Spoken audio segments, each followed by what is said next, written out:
Hello, my name is Evan Wang, and today I will be talking about Amazon's Prime Day. So first off, what is Amazon's Prime Day? So Amazon's Prime Day is their annual multi-day shopping event during the summer on their website. And so this year it was between July 8th and July 11th, so just last week. And this multi-day shopping event offers significant discounts and savings across multiple various categories, and it is only available to Prime members. So basically, people who paid the subscription for Amazon Prime for the various benefits like Prime Day, as well as Prime shipping and Amazon Prime Video. So now I want to talk about the success of Prime Day. So Prime Day, especially the last couple of years, has continued to demonstrate significant success on a yearly basis. And because of its 240 million Prime subscribers on a global level, Prime Day consistently dominates annually. And just last week, Prime Day 2025 broke record sales and even exceeded previous Prime Day events, making it one of the most successful and biggest Prime Days recorded in history. And you can see on the chart on the left, this graph, that there is a linear growth spanning from the last decade. Obviously, there's no Prime Day 2025 data yet, but close to a decade of linear growth. And interestingly enough, just a fun fact, the growth between 2019 and 2020 seems considerably large compared to the other years, from 7.16 billion to 10.4 billion, largely due to the Prime Day in 2020 being moved from June to October. And this change in date led to a lot of buying like during the holiday season, as October is near obviously Halloween, Thanksgiving, as well as Christmas. So that surge of growth is definitely from there. Next, I want to talk about Prime Day's success, specifically in the behavioral economic factors scene. So, due to the millions of shoppers on Prime Day, as mentioned, the 240 million Prime users, Amazon uses certain tactics and strategies to intentionally lure shoppers into buying large amounts of the product, even if they weren't really shopping for those at the moment. And some examples of strategies that Amazon uses is the one-time deals or the only two left in stock alerts that are often on the website that make the shoppers worry about fear of missing out and future regret of passing up these amazing deals. And because of these strategies, it leads to impulse buying, as even if the shoppers weren't initially planning on buying the items, they see the signs and they end up buying anyways. And so this is a key example of loss aversion, where shoppers often try to avoid feeling that feeling of losing out or just missing out on something and prioritizes trying to avoid that feeling over that feeling of equivalent gain. And that is demonstrated on the graph on the left, where the consequences of the losses is far greater than the value of gains. And this cartoon over here also depicts it very well. It's the stick figure here winning $10, and he's like, that's cool, I guess. But then when he loses the same amount, $10, it feels like the end of the world for him. Next, I want to talk about the shifts in demand on Prime Day. So, due to the decrease in pricing of the products, due to the deals and the discounts, the demand for products would obviously increase. And other factors that lead to this shift in demand would be the number of buyers. As mentioned before, the 240 million Prime users, as well as the future expected prices on the products. Prime Day is only 4 days. So, knowing that it is only a limited time of these deals leads to obviously an increase in demand for these deals and products, as well as the mentioned marketing tactics on the slide before. And in the CNBC article titled right here, just in one day alone on July 8th, Amazon, there was an earning of 7.9 billion in online sales just on the first day alone. And The article also states that by the fourth day, so July 11th, it is expected to surge from 7.9 billion all the way to 23.8 billion. And over here, you can just see the shift in demand to the right as an increase in demand equals a shift to the right. Next, I want to talk about the consumer surplus, and just a little refresher. The consumer surplus is the difference slash comparison of how much a shopper is willing to pay versus how much they actually end up paying. So just the comparison between those two.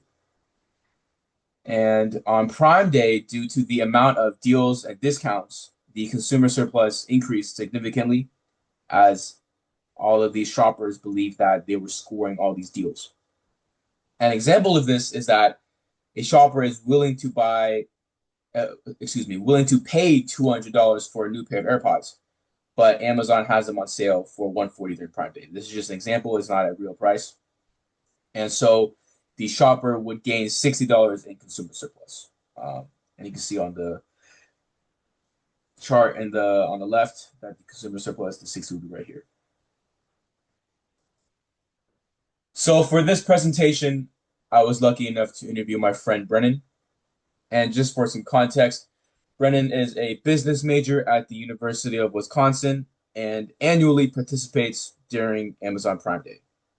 And so the main goal of the interview was to connect topics of demand, consumer surplus, as well as behavioral economics to real life experiences of purchasing during Amazon Prime Day. As Brennan is obviously he's seen here a pro. And so for each of these questions, I will just basically just go over and summarize why I asked the question and just summarize his response. So for question one, I asked, did you feel a sense of urgency or pressure to buy because of limited time deals? And for this question, I just wanted to gauge the scarcity bias as well as the impact of fear of missing out. And for his response, he said yes, because there was a limited time to access a discount. And he felt like if he didn't buy the product soon enough, he would risk losing the deal. So obviously a huge showing of loss aversion, him trying to not get that feeling of losing out on a certain deal. And question two is very similar. Question two and three are going to be very similar. I basically asked, were there any items you bought impulsively that you didn't originally plan to buy? Also, just gauging on how well Amazon did with its marketing, as well as just impulse buying. And for Brennan, he said that he did not really buy much impulsively, but there were times where he basically just bought because it was at a more affordable price compared to normal. So I guess this question is just the impact of a decrease in price and how it shifted his demand. Question three, I asked, how did the limited stock or countdown timers affect your decision making? Some more on Amazon's marketing and how it affected his behavioral buying strategy. And so Brennan basically said it makes the purchasing process feel more urgent, and you just almost feel extremely rushed to buy that before potentially losing the deal. So just another sign of that urgency and that fear of missing out. Question four, I asked, was there an item you were willing to buy even at a full price, but it was discounted, luckily? And so for this question, I just wanted to gauge and connect to consumer surplus, basically the difference and comparing his willingness to buy that product and how much he was willing to pay versus the actual price he ended up paying. And he said that the occasions of willing to buy him at retail versus a discount was rare, and that most of the time he was only willing to buy at a lower price. So just showing how there was increase in consumer surplus during Prime Day or Prime Days. And question five, I asked, were there any items you only bought because they were on sale? Just, gauging on just comparing the quantity demanded and seeing, obviously, it would increase due to the lower price. And he said yes, either because it was more affordable due to the discounts, or he just wanted to buy at a discounted price for an easier resale. And question number six, I asked if the item hadn't been on sale, would you still have purchased it? Just seeing the price elasticity of the products on Amazon. And he said that he would not have. So overall, summarizing it, just a lot of evidence on behavioral economics, consumer surplus, as seen in question four, as well as a lot of other factors like the demand. Finally, I want to talk about the future of Amazon Prime Day.